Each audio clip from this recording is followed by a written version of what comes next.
We continue with monopoly and monopsony. In the last class, we talked about the benefit and the cost of monopoly to firms and to consumers. So most of the time, monopoly, they might use price discrimination.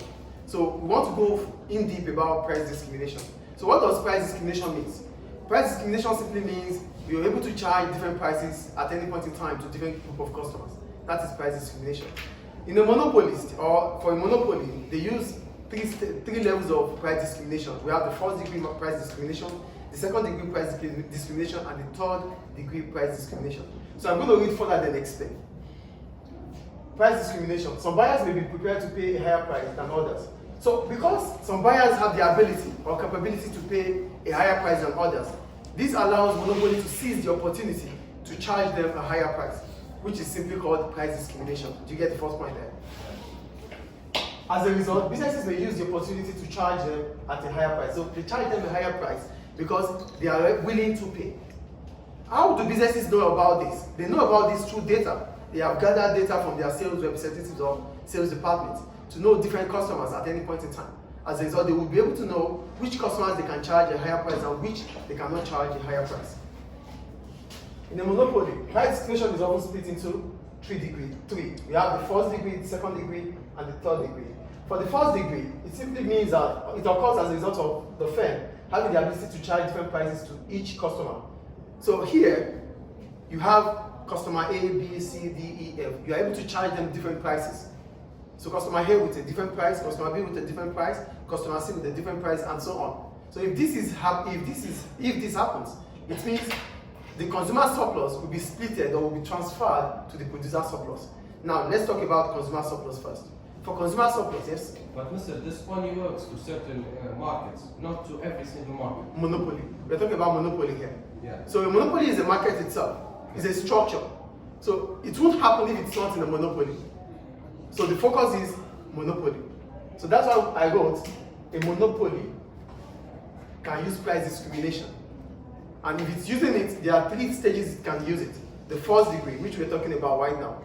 For the first degree, it can charge different prices to different customers, and each customer can have different prices. So the point is, what happens with the consumer surplus? Because it's a demand curve, it's a demand curve. So that means from this point to this point, consumers are willing to pay any price at this point. That is why we have the demand curve. So where it stops is what consumers can pay. So the difference, mostly we have our market price. We have our market price maybe at here, at this point. So that means the difference between this and what consumers are willing to pay is their consumer surplus. Get the point here. There's market price here at this point. This is the market price. Consumer surplus is all this side. So because it's the difference between what consumers are willing to pay and the amount they actually paid.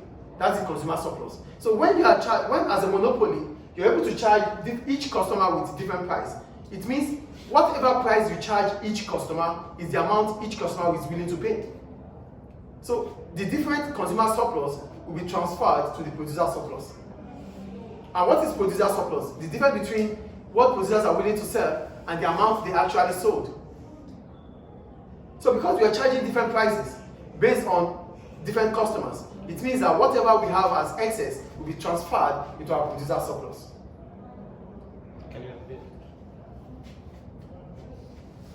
As a result, the firm having the ability to charge different prices for each customer. So we have, let's say we have customer A, customer B, customer C, D, E, and F. These are the customers we have. We charge different prices for them. So charging different prices for them means they are able to pay whatever price between the demand curve. The demand curve starts from here, it ends from here, down here. So this is the price consumers are willing to pay. Whatever price here is what consumers are. Put your head up, please. And move to this way a bit. Whatever price we charge here, consumers are willing to pay from the market price. This is the market price. The difference between the market price and the price consumers actually pay is the consumer surplus.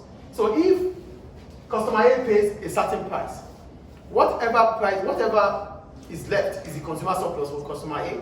The same for customer B, C, D, E, and F. So all the consumer surplus will be put together and transferred into producer surplus. What is left? If, for example, here, maybe the market price, let's say the market price is 5. And the price gets to 10. So it means consumers will be willing to pay from 5 to 10. That is the point, right? But this is the actual market price.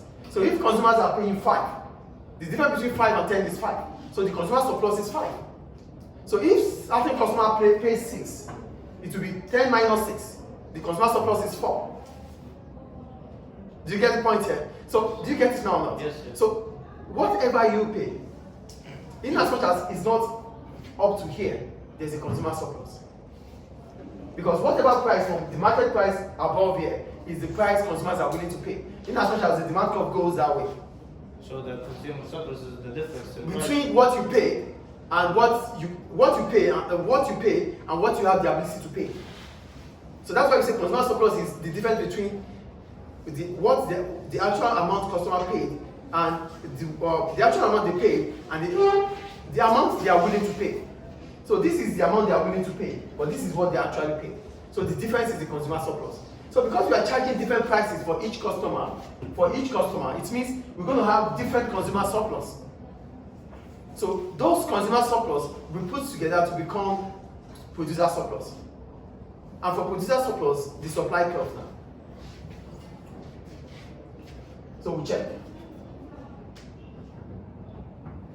This is the market, sorry. Here. This is the market equilibrium, right? This is market equilibrium. Yes. So the difference between what producers are willing, this is they can as well sell from here. They can sell at this point.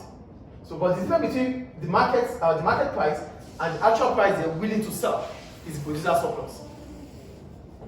Do you get the point I'm making here? So whatever amount that is left here comes back here to producer surplus. Producers are willing to sell at any point from here above here. But this is what they are selling. So producer surplus is below.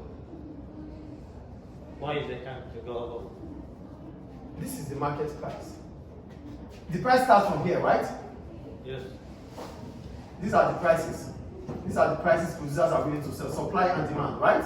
Yes. This is the market price. This is the equilibrium price. The price of agreement between demand and supply. That's the equilibrium price. You are better focused here. This is the equilibrium price. So that is the market price. If producers are selling at that point price, they can as well sell less than the equilibrium price. Because the supply cost starts from 0. So prices go upward. It means producers are willing to sell from any point here, traced down here, up here, sorry. So the difference between what they actually sold and what they are willing to sell is the producer surplus. The difference between